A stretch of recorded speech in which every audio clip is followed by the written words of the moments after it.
Third phase of moon.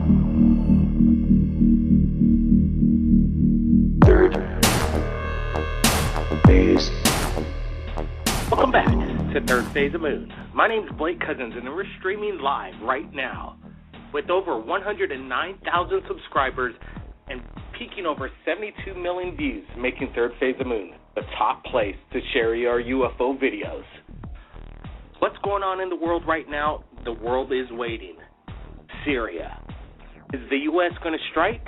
Is it the right thing to do? Is it justifiable? The Russians don't think so.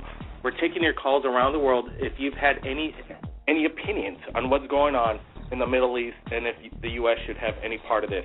Also taking your calls from around the world, sharing your UFO experience, alien abduction experience. We're willing to take your calls and share it with the world right now live. Let's go to our first caller that called in to Third Phase of Moon.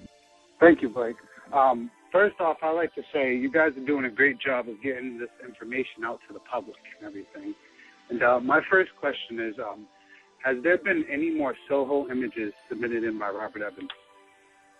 Well, most definitely, Robert Evans has been sharing Soho imagery to us for, the past 2-3 months. We've been working with Robert, and he's been having his eye really peeled, working really hard. And he sent us some images that we still have yet to release right here at Third Phase of Moon. Spectacular imagery, more evidence of, possible intergalactic massive ships right there in the sun, possibly harnessing its energy. Not exactly sure, but to answer your question, yes, Robert Evans is still continuously sending in images from Soho.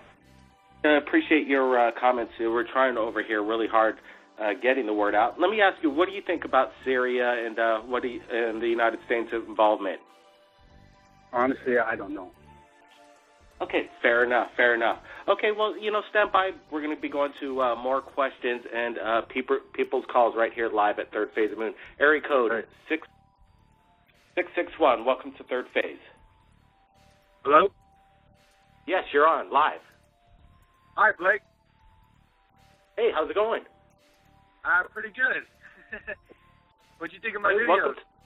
Welcome to Third Phase of Moon. Is this Chris Hart that's speaking to us via Skype and doing some correspondence as of late? Yes, sir. All right, Chris Hart's from Bakersfield, California, and he has a UFO channel. I want him to explain where you could go to take a look at some of these videos, and also we hopefully will share some of Chris Hart's videos right here at Third Phase of Moon. Before we get to that, there are some amazing captures that you have.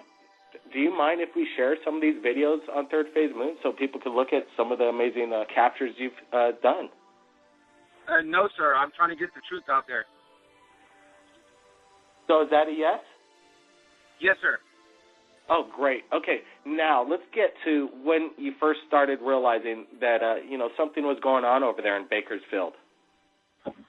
I was fairly young the very first time I saw a UFO, and I believed the hype that everybody was, the government and everything about weather balloons and all that. So I didn't really dawn on me at that time. But now I've gotten older and wiser and seen more things, and now I realize what I saw when I was a kid, roughly around 15, 16 years old, wasn't what they said it was. So tell me about some of the videos that you captured. Time of day, what do you describe the object to us? Does it make any noise? Are you in an area where there are, major traffic of airliners going by? The last few videos that I posted, yes, I live in Oildale, which is right by a major airport, and you can clearly hear the airplanes and see them go by day or night when they go by. And the videos that I've captured are clearly not an airplane. They make no lights as far as strobing lights and no sounds of any kind. So, well, we're looking at some of your imagery right now, and I see that you shoot with night vision as well, and there's a spectacularly bright object moving against the stars in the foreground here. Amazing. Do you think possibly it could have been the ISS, the International Space Station, or did it seem like it was pretty much more in our atmosphere versus outer space? It could have been the space station. I don't rule that out, but to my knowledge, satellites don't move the way that was moving. They don't change direction. They don't speed up, slow down. They don't shut off like they're on a dimmer switch. You've been sending me some correspondence as well that you've been possibly followed by the Men in Black and have been abducted? Ever since I started posting videos on YouTube and searching UFO videos and abduction videos, I've been followed by unmarked white vehicles that'll just show up out of nowhere. Most of the time, they look like plumbing vans, like cargo vans. They'll just show up out of nowhere. They're there 1 minute, and then they're gone the next. And there was one incident where I was talking to my neighbor at the time, and he believes like I believe. And his grandson said, "Hey, there's a white van out parked outside the house," and we ran out there. And as soon as we ran out there, they were gone. They took off down the street, and they pretty much forced themselves into the house across the street. And then as far as being abducted, I've had several times where I've had time loss. Me and my brother were going up towards my ranch area where I used to live, and we had some, we were talking, I reached out and turned on the radio. It was roughly, I want to say 11, and the conversation lasted no longer than probably a minute. I reached down to turn the radio back up, and there was 2 hours of time gone. And very interesting.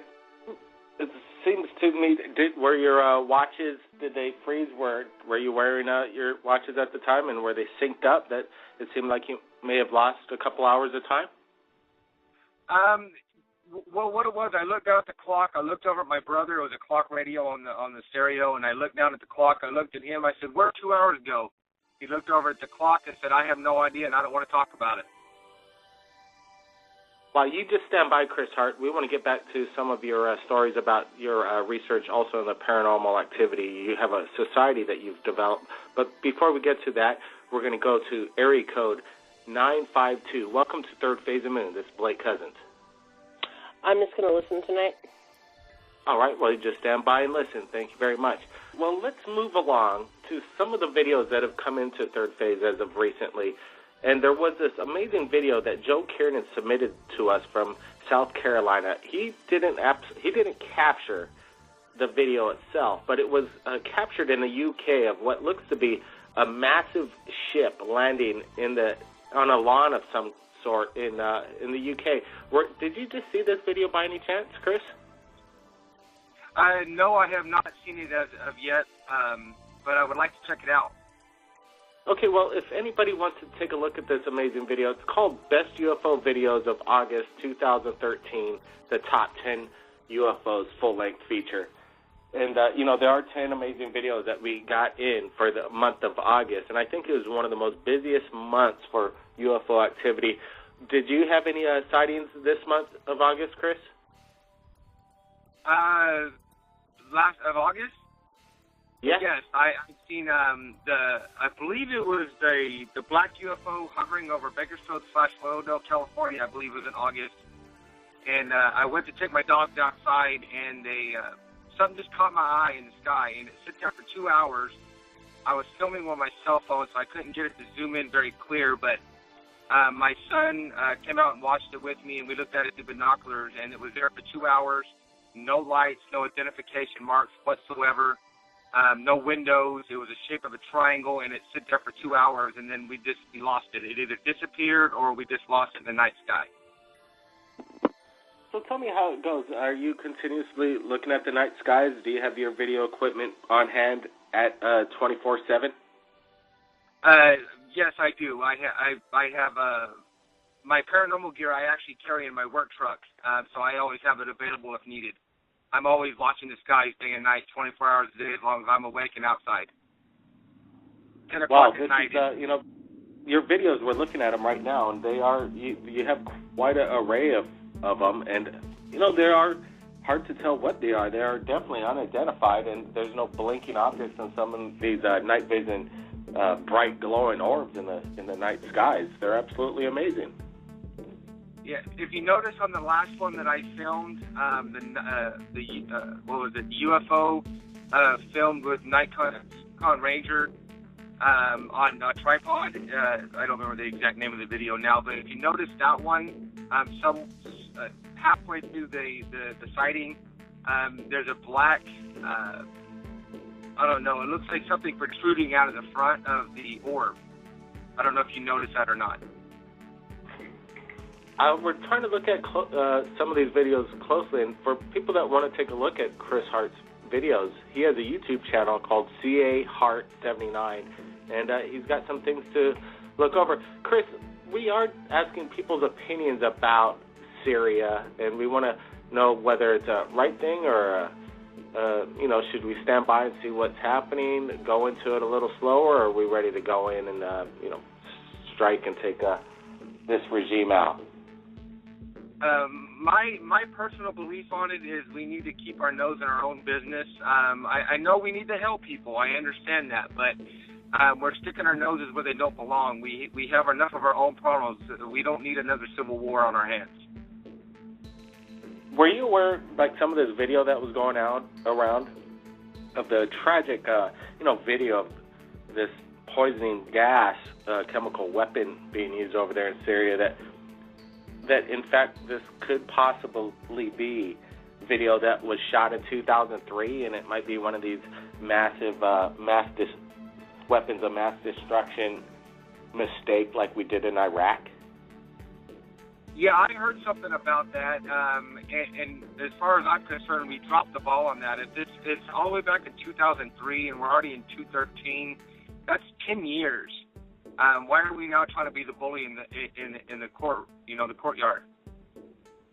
We just spoke with a person that worked for the Ministry of Defense over there in the UK, Mr. Nick Pope, and we asked him about Syria and possible stargates that were in Iraq and now possibly Syria, and that could be one of the reasons why we're going over there. And Nick kind of just dismissed it as, well, there goes those conspiracy theorists again. When there's war, there's a stargate in that area. But in fact, if the U.S. did go over there to Iraq and they found the stargate, I'm pretty sure that they still wouldn't tell us about it. I agree with that. That's one of the things I cover on my channel is government conspiracies and cover-ups, such as HARP and stargates and stuff like that. Even if I don't make the video myself, I spend hours and hours making videos, or favoriting videos, that I've watched, just trying to get the truth out there. And me personally, I believe in the Stargate. I believe if you watch the show Stargate SG-1, a lot of the key things they had in that Cheyenne Mountain is a real place. It's a top secret base. That kind of like an Area 51 deal. It's just it's stuff like that, and it makes you want to believe that there is such thing as a Stargate. I mean, who says that it's not alien technology? And with this attack again, going back to the Syria thing, who could say that it's not Al-Qaeda playing tricks as well? And why would we be aiding and abetting the Muslim Brotherhood? Who knows who these rebels are, if it would be a better place after the regime has left and we get them out. I don't know if that's the right thing to do. Well, as far as I'm concerned, I don't trust a country their leader cuts out a heart of the enemy and eats it on live TV. I don't trust them kind of people, and that's just my opinion. I mean, we don't cut people's hearts out and eat them on live TV for our enemies. That's appalling that our president would do that, or a leader would do that. So you telling me that there's video around that shows Assad eating a heart? Well, the Glenn Beck program, I don't know if you ever heard of Glenn Beck, but he was talking about it on the show that he does, where he was the leader over there cut out the heart of one of his enemies and ate it on live TV.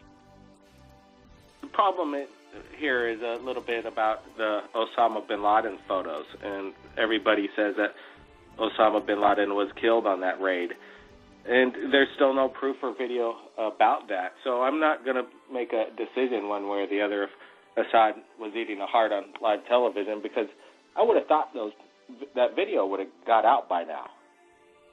That the U.S. would have used it as propaganda to demonize this guy. Yeah, but the government's really good at sweeping stuff under the rug. You could say the least. We've also today had an exclusive interview corresponded by our special correspondent right here at Third Phase of Moon with Revolution Radio, Rome Researchers on a Mission, Dr. J. Andy Elias. He organized and got this exclusive video with the man on the moon, third mission to the moon, to be, kind of very interesting and ironic. The third mission to the moon, sixth man to walk on the moon, Mr. Edgar Mitchell. And we had him on, and it was an amazing interview. And we asked him straight up if when he was on his way to the moon or his whole mission, was there ever any protocol if he were to come across extraterrestrial life? And he said that there was none of that in the NASA mission or the rule books. And I kind of, in its own self, find that a little ridiculous if NASA is going to be looking, if that's the mission, that there's no protocol for it.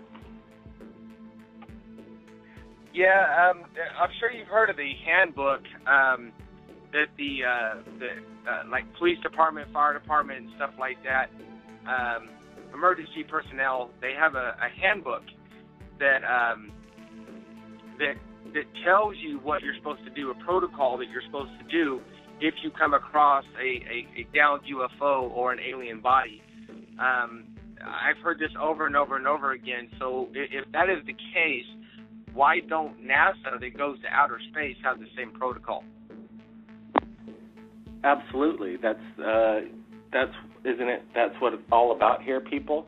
That NASA is out there. They're landing rovers on Mars, and they're traveling our solar system and beyond. And there's no. He even said that even if they did find extraterrestrial life, he didn't know how they're going to release it to the public. And that, again, is like, who's going to know about what's going on here? Also, back to Nick Pope, I asked him this serious question about what if somebody had an alien body in their possession or had extraterrestrial technology in their possession? Would it be a national security issue? And he absolutely agreed. So in that case, how is it going to be possible to ever get this information out when it becomes national security, but then again the government says they don't go after UFOs? What is it? Yeah, but look how many countries have come out. The Phoenix Lights, if you ever watched that documentary, there was 4 countries that were coming out and opening their UFO files. So, I mean, if some countries are coming out and saying, yes, we have UFOs, we've seen them, they're real, here's the evidence, then why aren't other countries doing the same thing? And the reason they're not is because they want to use that weapon technology for themselves, or if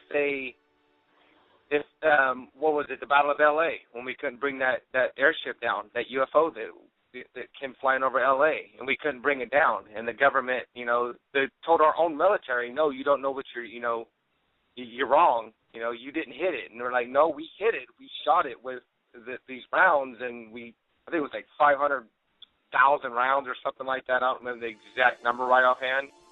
But these are the military at the time. They should have been able to take that down.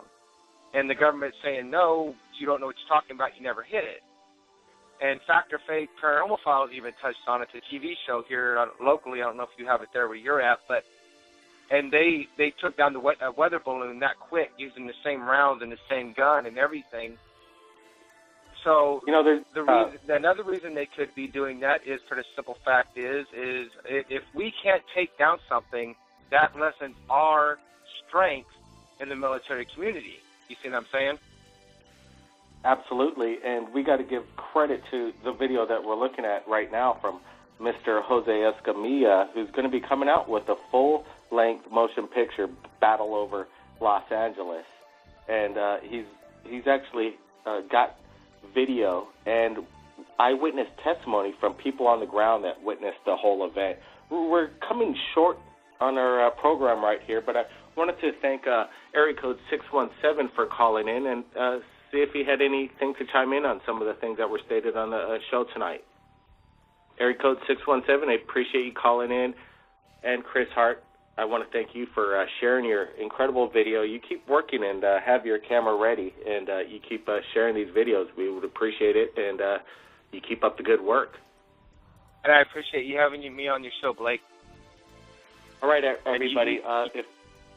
Go ahead, Chris. You have an awesome show, and I'm subscribed to you, and anybody that's out there listening right now that isn't subscribed to Third Phase of Moon, you don't know what you're missing. It's an awesome show, an awesome channel, and I will continue to be a faithful subscriber. All right, Chris, and if it wasn't for people like you and people that are out there having the right mind to shoot these things and investigate how to share the videos, because people are out there kind of frustrated. They post these videos up, people are ripping them off, like I say, or nobody's watching them. And there is a little bit of research on how to get that video showcased, and we appreciate the people around the world that do submit their amazing videos right here at Third Phase Moon. And if you do capture it, you know where to send it, via Skype or Facebook, Third Phase. My name's Blake Cousins, and we'll see everybody again